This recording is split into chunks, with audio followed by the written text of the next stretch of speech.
SingleBlackGayDad.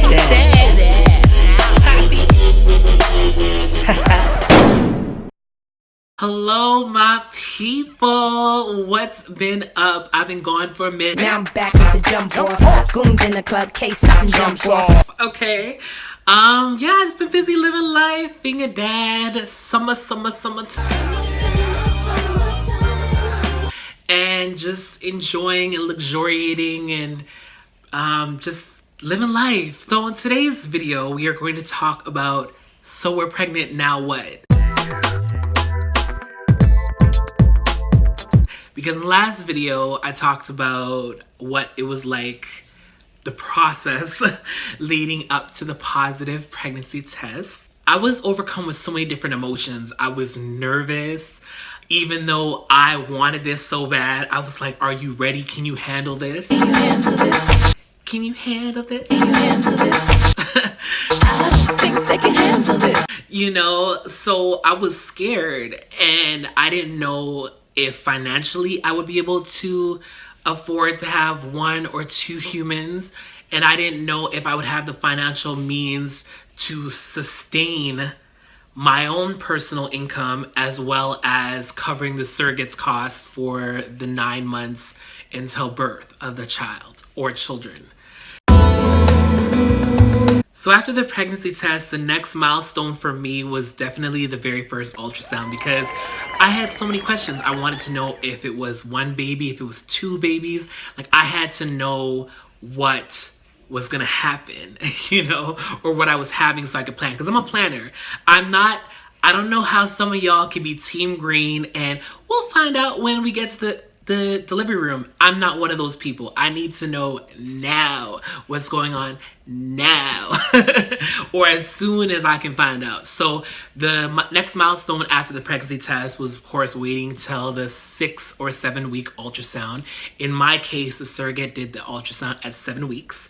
And at the 7 week ultrasound, it was confirmed that I was having twins. The surrogate sent me a text message telling me we got 2. I was elated. Like, their heartbeats were pretty similar, around the same range, and their growth, I think, was a day or 2 apart, if my memory serves me correct. And I was like, your dreams have come true. Like, you are doing this. This is really, really happening. So at that point, you know, we had a schedule of ultrasounds. We had an ultrasound at week 7, week 9, I believe, week 12. I believe we had a 16-week ultrasound, and we definitely had an 18-week ultrasound, which was a 3D ultrasound, which indicated that I definitely was having a boy and a girl. It's up to you and the surrogate as to what level of comfort you are okay with. Some surrogates want to talk to their intended parents or their intended parent daily. Some are okay with weekly updates, but I had a good rapport with my surrogate, so we literally talked every day, like every morning.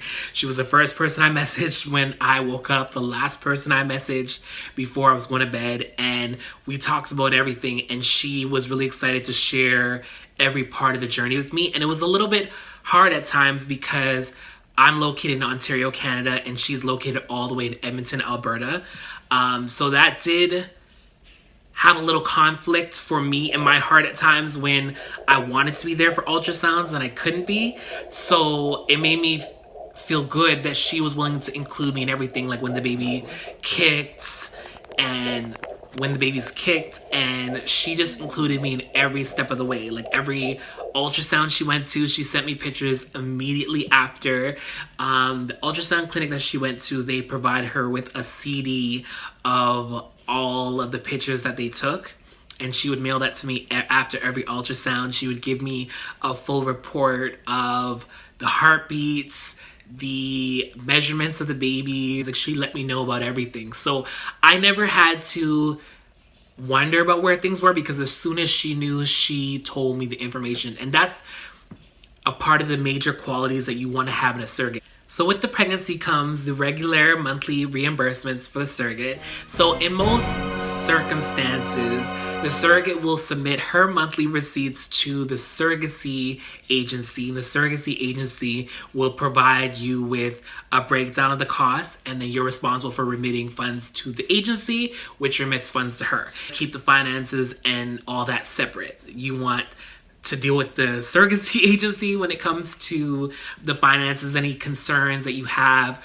regarding expenses that have come through or any questions you may have. And you can also go to your lawyer who prepared the contract, to say, hey, I don't understand that. Am I responsible for that expense, or am I on the hook for that, or am I not?